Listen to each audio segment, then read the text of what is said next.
So we're doing our fifth roundtable now with the artist Nuveen Barwari.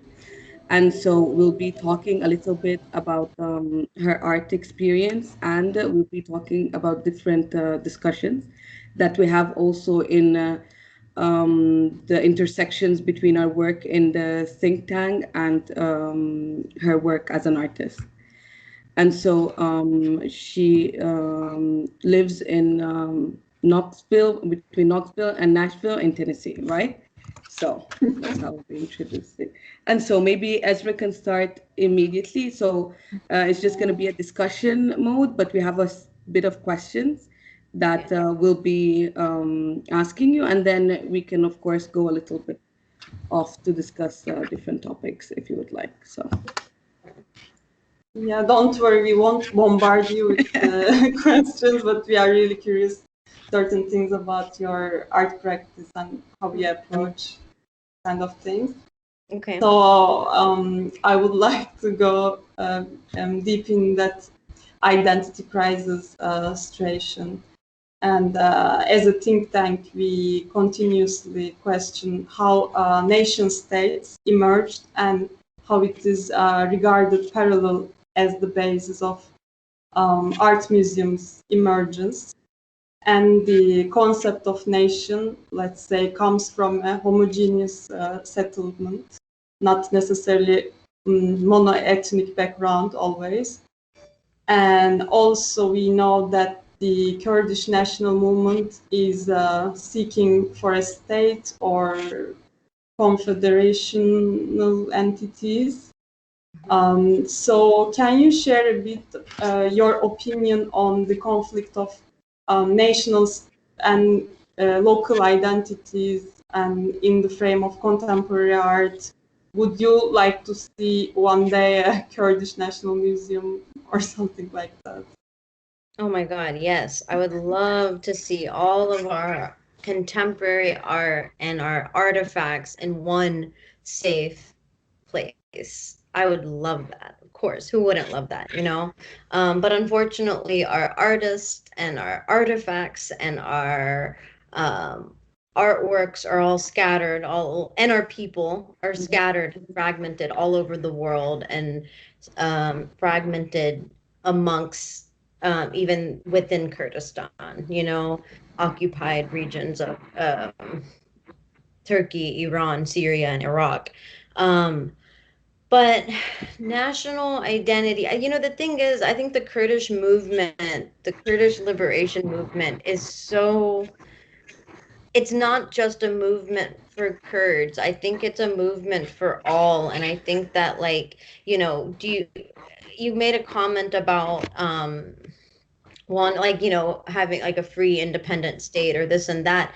And honestly, let's, like, I think a lot of activists, Kurdish activists, the main thing that we're really wanting right now is just peace, you know, and to be able to practice our culture and speak our language and in peace, you know. I think that's where it comes for me personally. I'm like, you know, what good have borders or any of these, like, what good have like borders done for anyone and to any of us? Really not much. But if we're able to live in peace and be protected from like fascism, I think that's like the number one step. But you know, unfortunately today you still have people getting targeted, regular people. Like an example, this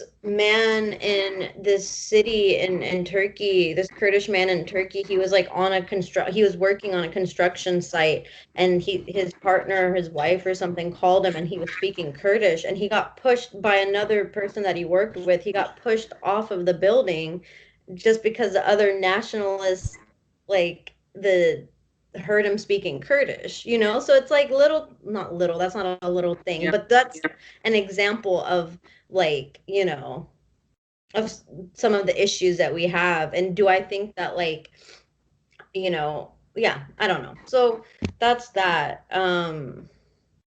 Yeah. What other questions did I like kind of miss out on? No, actually, you replied both. Like, we just wanted to open up a bit about national and Mhm. cultural identities, and is that creating a conflict or And Right. not? because But you yeah, mentioned it's there, clear. like we also talk a lot about, yeah, borders and how they've been created, at a lot of the time as a product of colonialism. So yeah, mentioning how these borders do affect, like, how they have now real implications on the way people live is very interesting. And Yeah. so related to the previous question, and so I forgot to introduce that aspect about you, being Kurdish when I introduced you. But can you explain how you introduce yourself when you first meet a person? Because we saw on your website in one of your works in protest songs, you mentioned, I'm a Kurd from Kurdistan. Do you think it's usually a burden to educate people about this? And do you think national and cultural identity becomes, a political identity automatically in your case? Yeah, oh my goodness, all the time. I think ever since, I mean, I think Kurds and diaspora definitely carry this weight, this heavy weight of like having to from a very young age we had to know our history and the colonizers' borders and then our borders and explaining that like no wait, there's two maps, let me tell you. Or even like I'm working on an initiative of like for some museums that hold artifacts from Iran, Turkey, Syria, and Iraq that like, hey, so if you get an artifact and it's from if it's from southern Kurdistan, no, if it's from northern Iraq, that actually means it's southern Kurdistan. And if you know, there's two parts to it, or two maps, I guess. Well, one's like invisible, and the other is like, not true to, us. But yeah, I think early on we had to learn we had to do our history lesson and have our history pitch like right there. Like, well, actually, like, where's Kurdistan? I've never seen it on the map. And it's like, well, let me show you. Let me pull out my map and point it out to you. And that which also kind of draws a lot of Kurdish artists um to like even in my work, for example, it's like kind of forcing us to create our own language, our own borders, our own like remapping. There's a lot of remapping going on in my studio, for example, and also relearning this history that was fed to us that didn't include our ancestors or our people. But I was gonna say something about that one particular piece. It's like I'm not a Kurd because like even our language, I feel like we still have to like work on the language that we use and how we refer to each other. And if we believe it and if we speak it into existence, it's all about manifestation. And like um we have a tendency for years and years for saying like us Kurds ourselves will be saying like I'm a Kurd from Turkey, I'm a Kurd from Iraq, I'm a Kurd from Syria, I'm a Kurd from Iran. And so that specific piece that you were talking about was basically a response to be like, no, like I'm not like a Kurd, I'm just a Kurd from Kurdistan. And we can't keep adopting the like oppressor's language that keeps on like dividing us. And I had a conversation with a journalist once, who is based out of Berlin, and he was talking about that one piece, and he was like, honestly, he's like, I would rather, he's from Germany, or holds like a German citizenship. And he was like, I'd rather say I'm a Kurd from Germany than a Kurd from Iraq. He was like, the stuff that we've been through and the amount of oppression that my great grandparents and so on have gone through in the hands of the Iraqi government is like, it's like, why would I even want to add that hyphen, of like Kurd, Iraqi Kurd. So me, um, you know, I've been, it's really complicated because I've had conversations with my friend Marlos, for example, they're an artist working based out of Nashville, Tennessee, and I've noticed in all of their bios and statements, it does not, they do not mention that they are black at all. Like nothing. But then when you read my statements, I'm like, Kurdish this, Kurdish that, Kurdish that.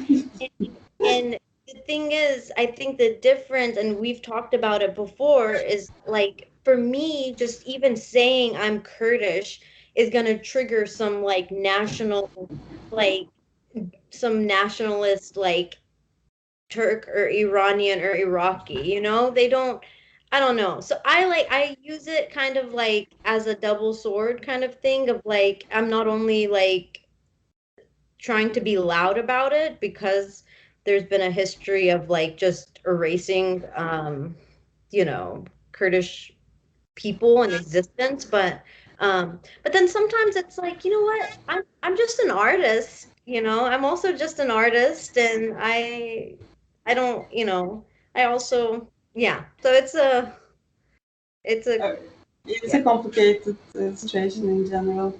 Yeah, And I complicated. would like to give just a little disclaimer as being an artist from Turkey that Mhm. yes, also like people tend to perceive like Turkish national identity as a homogeneous uh, thing, but indeed there were so many other oppressed folks. Their history is destroyed and erased, like Arabs, Georgian, Pontus, gypsies, many other entities. So for me, like history writing point of view, it's important to, as you said, not to adopt the oppressor's language and always like without stopping explaining and educating other people.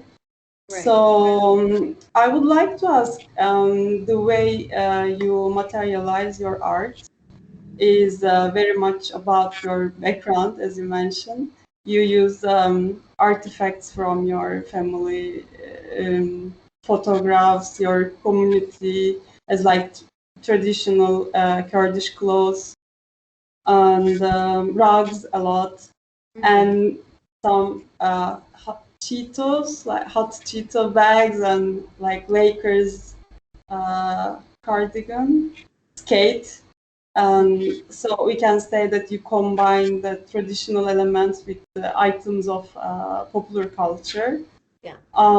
Do you see it as a clash of identities, and how do you feel about this multicultural experience? Yeah. Yeah, I think one somebody once in an interview question asked me, or in yeah, in an interview question was like, "Oh, you fuse or you combine these different objects to celebrate," or like said something about like as it being like a celebration of the two cultures. And for me, it's never been about like really celebrating. Like it makes me happy that some people, like people from different like cultures and countries, are able to like find like a connection. They see a hot Cheeto bag and they're like, "Oh, I've tasted that before. I know what that tastes like on a hot day with like a can of like ice cold Coca-Cola or whatever." But I also, or like, you know, a skateboard and stuff like that. But it's never been much of a celebration of cultures. It's always just been like a result of like this diasporic um community that I'm a part of. Um, and even like a reaction to displacement. Like for to me, I think a lot of it is like it's humorous, but it's also really sad, you know? It's like I don't think it's really fun. Like putting things together that don't quite belong or feel, you know, there's just something that's always like out of place. Putting a rug on a skateboard, you know, can be like anything from like a skateboard is something that is transportable and it moves. It's very nomadic. You can take that skateboard with you anywhere. The rug is also something that is nomadic, and you roll it up and take it with you everywhere, and has been in history, has been like utilized in so many different ways as a shelter, as something you sit on, as something that you know, um, carry with you and possibly even sell on your way while you're fleeing some type of oppressive regime or whatever. But um, so yeah, materials are just wait, I kind of lost my train of thought.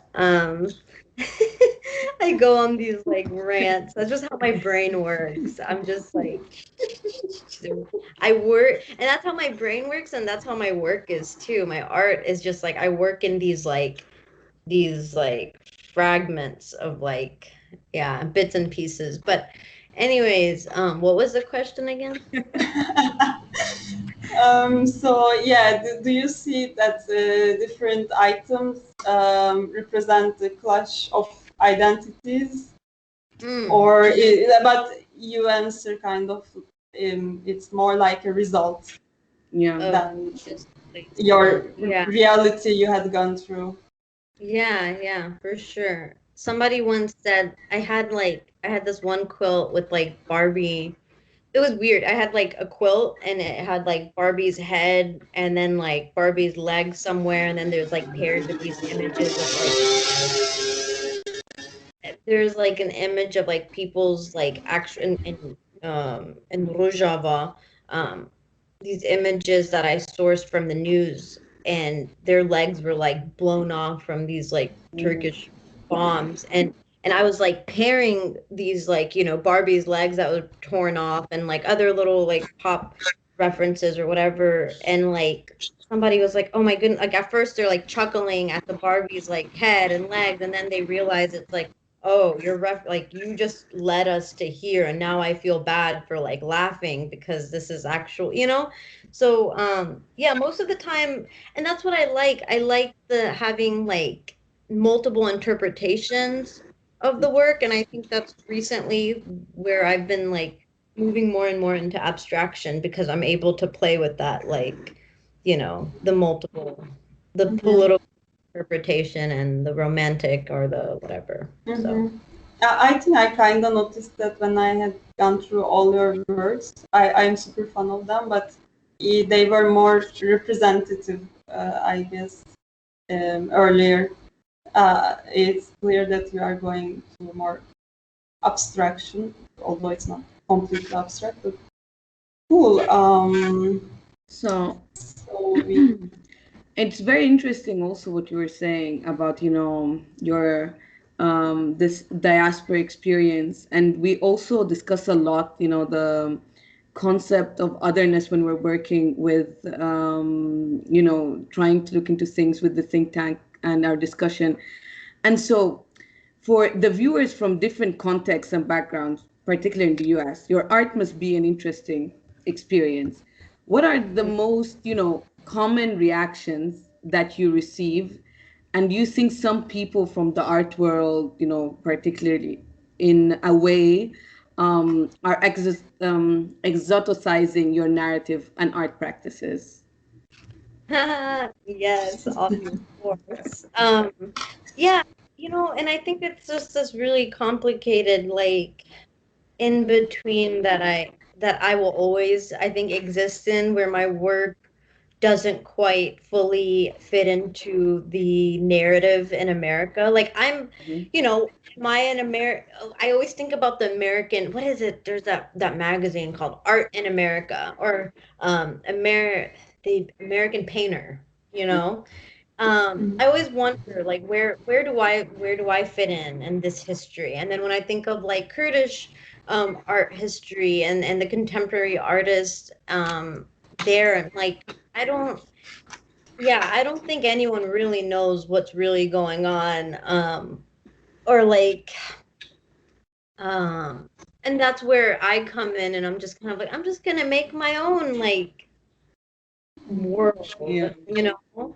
Of course, it's always helpful to study and look at artists that have very similar backgrounds as me, and have moved around a lot or come from different places.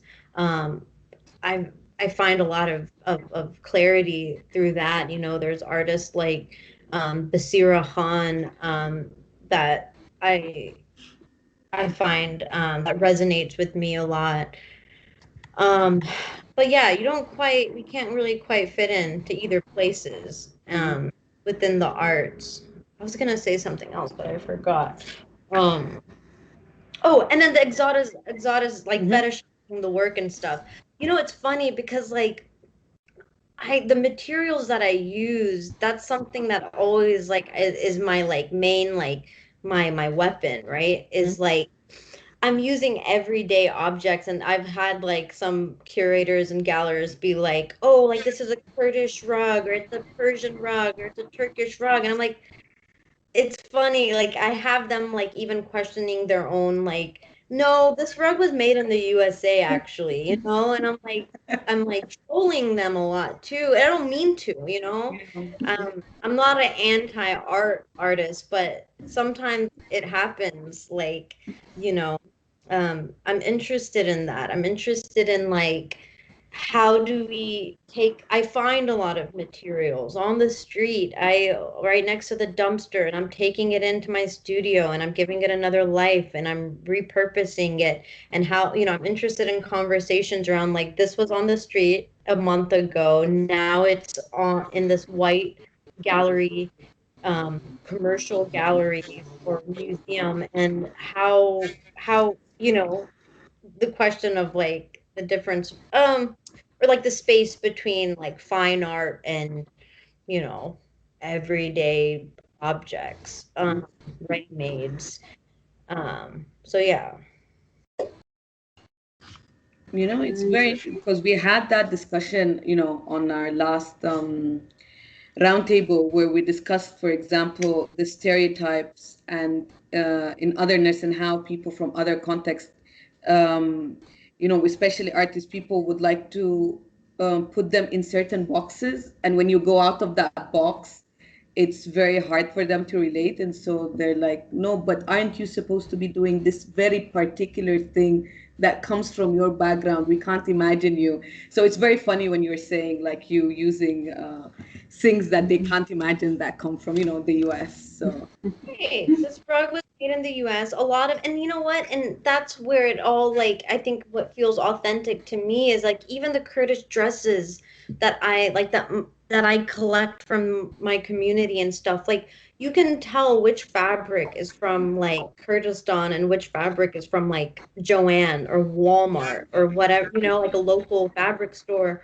because and that's just like diasporic life, right? We settle for like we can't, like a lot of us don't have the luxury or privilege to go travel back home every year you know, get ourselves some nice fabrics or yeah. rugs from back home. Like, so you adapt to your environment and you settle for what's around you and make, you know, make a home away from home for yourself.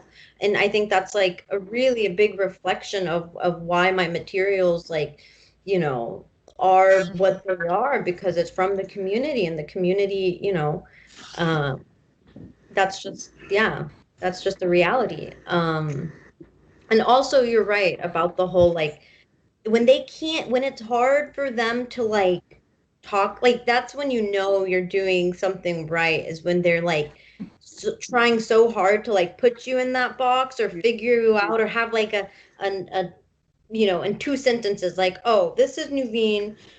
She's a Kurdish woman from, no, or whatever, blah, blah, blah. And she makes this kind of work. Yeah. But you're blurring those lines where even it's like, is it a painting? Is it a sculpture? Is it one time she installed it on the floor? Now it's on the wall. Now she's wearing it. You know, Yeah. you're and then even like with installation art, I think that's where you kind of blur like where does the installation start, where does it end, and that kind of messes with like um yeah, I don't know. But Yeah, but it is very interesting. This next question, we wanted to move more into something that was happening very currently. So you probably know about how Louis Vuitton designed a Palestinian keffiyeh, and with the price tag of around 750 euros, dollars, sorry, still stuck to euros here. And so the law professor and author Khaled Beidoun wrote in his Instagram post, and I'll quote, how that this is more than just cultural appropriation. And then he continues to explain in the middle that the very substance or lack of it, of the Louis Vuitton version, clashes head on with the essential meaning of the kofia and everything it represents: liberation, the oneness of people scattered across economic and geographic lines, and most profoundly, solidarity. Yeah. And he ends with symbol matters, especially for oppressed people. Yes. So, what do you think, especially, design and fashion related, the market reactions to cultural appropriation and fetishizing certain elements and turning them completely into, different luxury products instead of what they symbolize? Yeah. There's this quote that I read from this artist, installation artist, performance artist, named James Luna. Mm-hmm. And James Luna said, I'm going to butcher this quote, but said that there's a big difference between me as this one artist using a Coca-Cola can in my work Mm-hmm. versus this big Yeah. corporation making dream catchers, or taking away from our culture and reproducing it and profiting off of it, you Mm-hmm. know? So when there's like individuals, for me, um, there's a big difference between it, and also um, it's just we just keep seeing it over and over and over again. These big fashion companies or design firms or whatever, doing this, and it's a lack of, and it's just an example of like how much they lack like diversity on their teams. You know what I So mean? true. Like, Yeah. don't have a clue, and they're like surrounded by like they're just living in this bubble. Mm-hmm. I don't know how some of these things get past, like how these things actually come to life when you're like, yeah, it's really ridiculous. But I mean, we live in a capitalist society. It's really, I don't know. I'm not surprised, you Mm-hmm. know? Um, but then it's also, I question myself too. Like I work with a commercial gallery, and some of the works, like it's just like the art market is such a strange big beast of like how prices, how the value of artwork goes up and down and over time. And I even question sometimes like the prices of my own work, and I'm just kind of like, this is really not accessible. But that's why I have like my own, like I sell my own work, and I want it to like reach everyone and be accessible to everyone. So there's some things that, are and aren't. Um, so yeah, that's all I really have to say. I kind of went off. Yeah, I think artists have right to have some contradictions. So I would like to. So that's a Sorry. good, it's a lot of contradictions. And I think even like a lot of conversations I have with my classmate is just like, how do we as artists, like we're putting work out there, and it's getting sold, and it's getting sold to people that have this ridiculous amount of money, and it's just like, how do we negotiate this, but we also have to eat Yeah. and live. And so it's something that we all have to kind of navigate and figure out Exactly. for ourselves. Yeah. Um, I want to talk about your podcast, New Wave. I Mm-hmm. hope I pronounced it New wave. correctly, which is very interesting. Although we have listened just a small portion of it yet. I think you highlighted in a way the importance of dialogue, Yeah. and we also had an urge for a dialogue platform to discuss particular topics in a critical way outside of the roof of the academy. That's why we founded this think tank. Do you think in our generation, especially those who are coming from diverse or oppressed backgrounds, crave for these dialogues more? Also, the internet seems to have a great potential to realize it.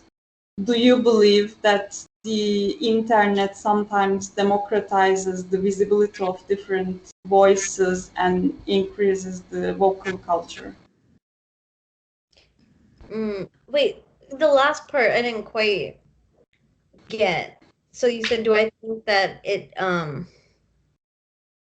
Internet democratizes the visibility of different voices. Yeah. Mm.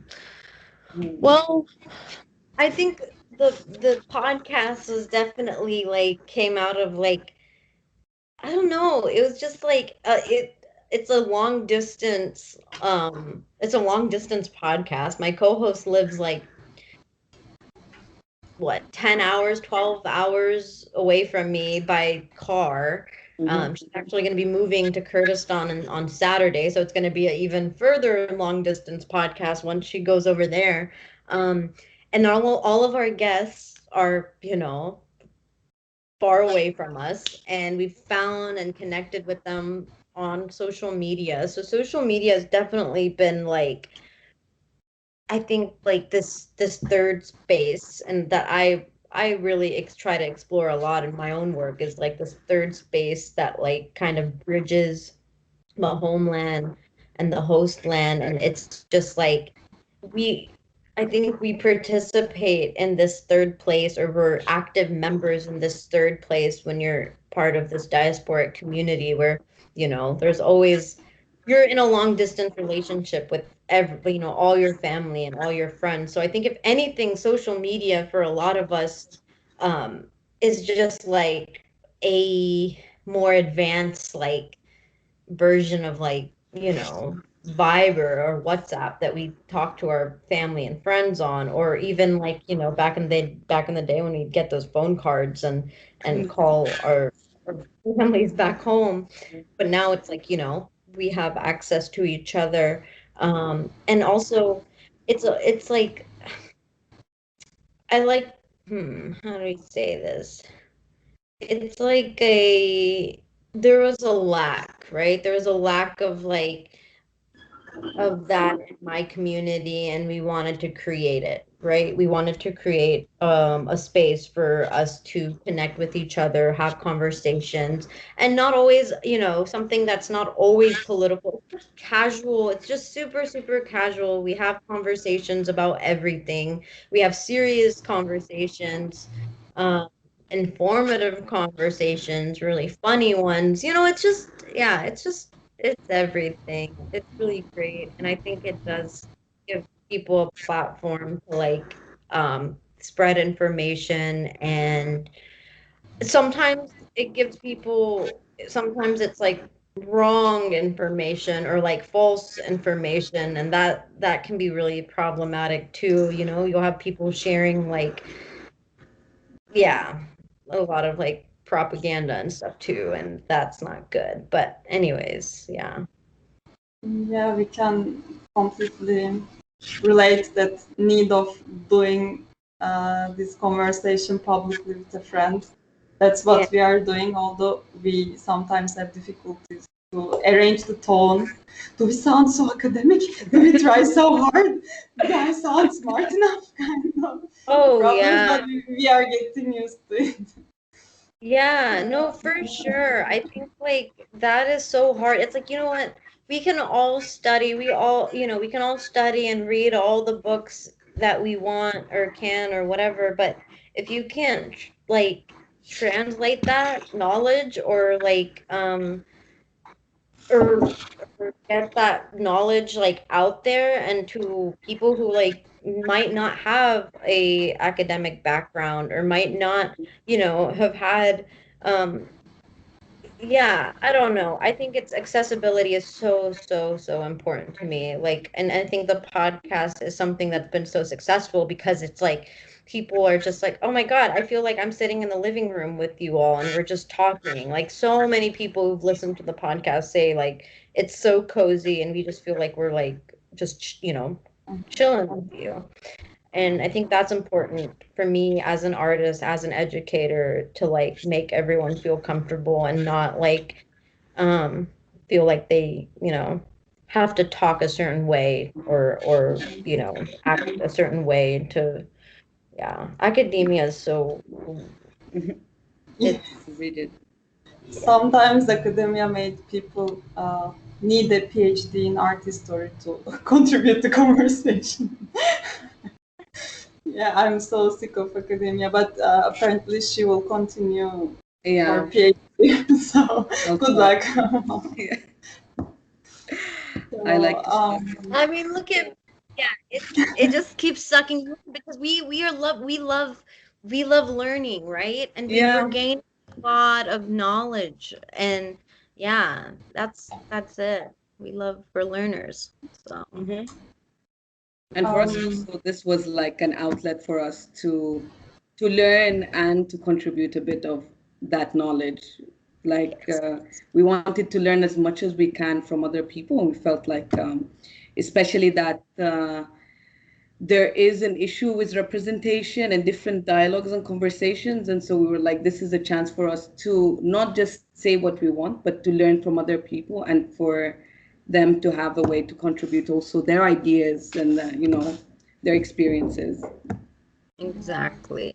Oh yeah. And that's the power, sorry. But that's the power of dialogue and conversation, right? Through conversation, we're able to learn from each other and listen. That's important to listen to each other and their differences. yes, we hardly believe in dialogue and like improving that discussion culture is not how to say substituting with political activism, but really a part of the social and political activism for Yeah. me at least. So if you have just a bit more time, we would like to finalize with the last question. Um, you have an art piece in the form of a text statement on a piece of fabric. It's written, "Go home.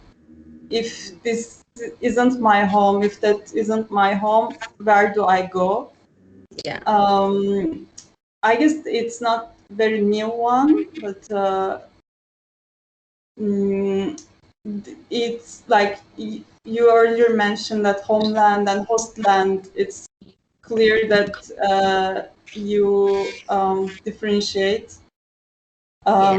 these environments. So, it sounds very cliche, but I'm really curious. Like, what does home means for you? What are the aspects of homeland for you?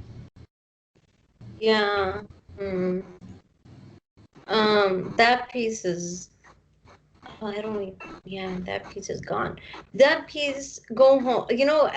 One thing that piece has taught me that has been feeding and fueling, I think, a lot of my work is that last question, where do I go? And I think that's something that I've been like trying to answer through my art and through everything that I'm always making. Is like, where do I go? Homeland, hostland. Homeland and hostland is something that's been like in my research a lot lately, that's been coming up. I've been like researching like transplanted artists, artists, people, artists, humans, they're two different things, two different breeds. Anyways, um, he people who have been uprooted, removed from their homeland, from their soil, and transplanted into another soil, into the host land.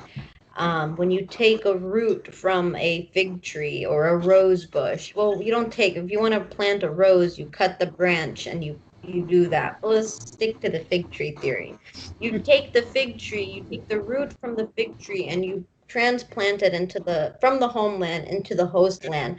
Does that fig tree, is it gonna taste that fig? Is it gonna taste the same? Is it gonna grow as strong as it once did in the homeland.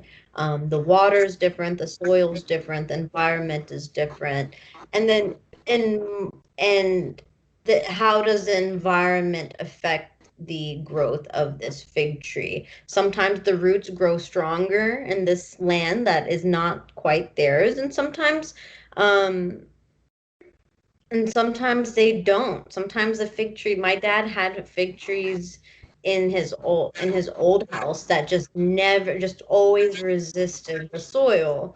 And then the host land became this like very like, it's just hosting me. This is temporary. This is not really home.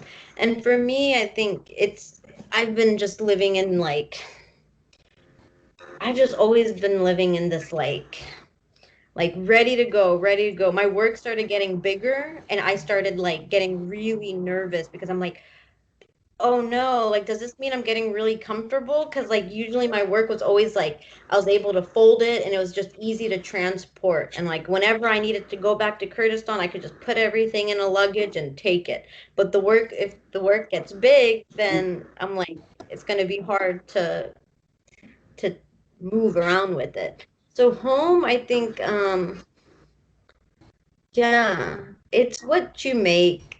It's just, I think objects, definitely. I think objects make, Mhm. for me, give me like a sense of home a lot. You know, there's certain things, certain objects that we keep around us, that we hang on our walls, that we put on our floors, um, that we, that kind of give us a sense of home.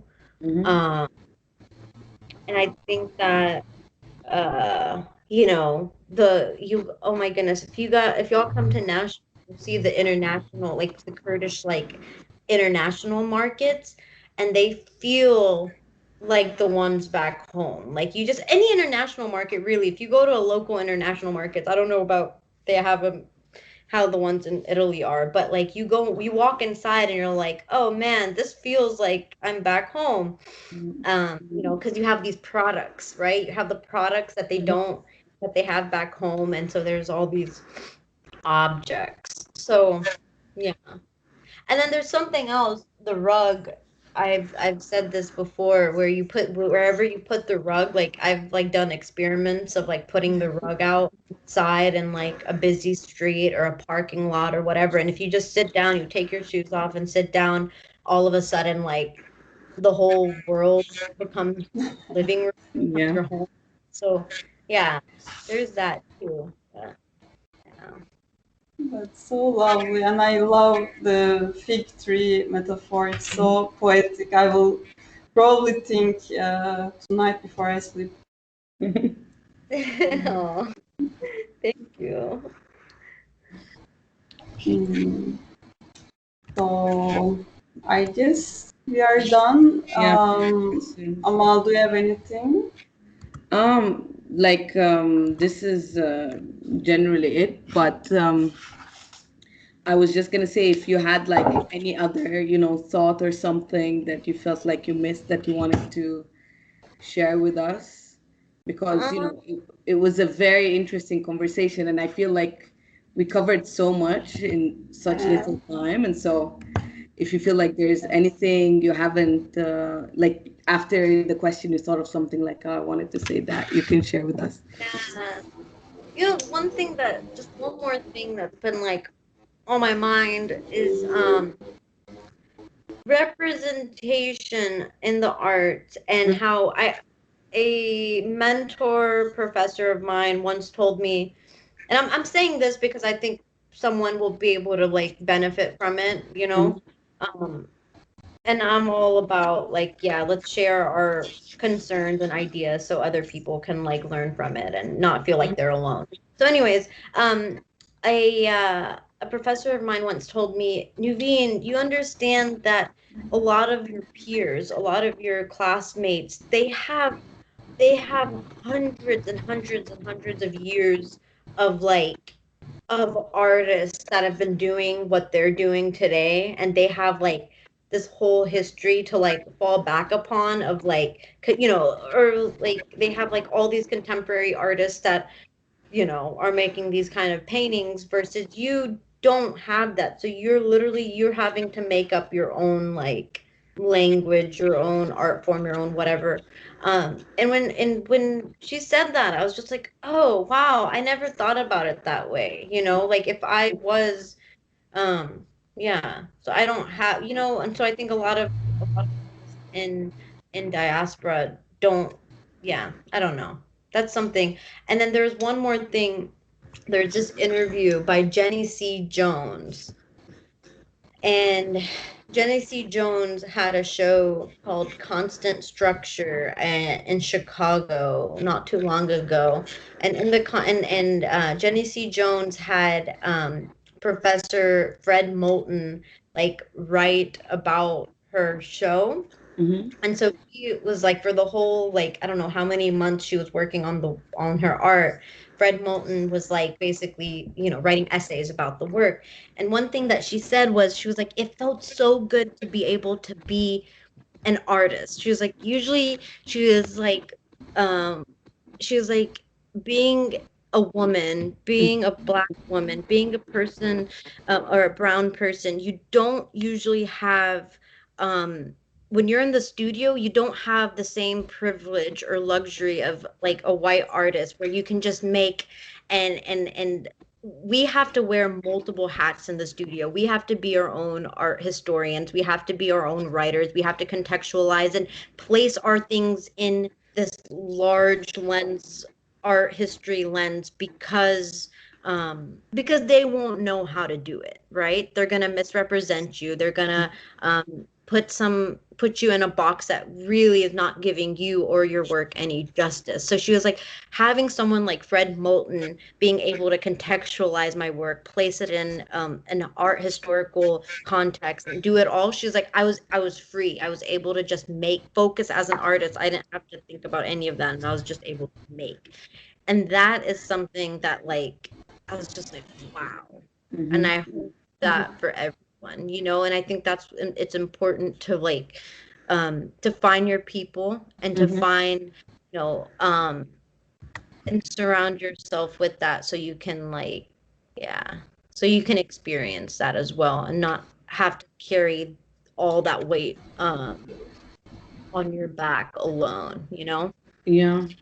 And I encourage every time I see a writer, um, a Kurdish like poet or this and that, I'm always encouraging them to like write, like, hey, have you tried writing about art? Or you should go to this gallery Mm-hmm. and try to write a review about this work. I want more people like us to be writing about our work Yeah. because that it's really I, important. Actually, I have a comment about your first comment that in terms of museology and the concept of approval, when we think of history of art, Mhm. um, usually the differentiation between art and the ethnography based on certain biases. So certain mediums are accepted as art, and that all like entire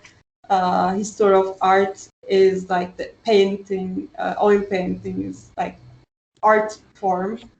But let's say rug waving is recently accepted as a contemporary art form. It was considered as ethnographic element Mm-hmm. because the history is written by Europeans apparently.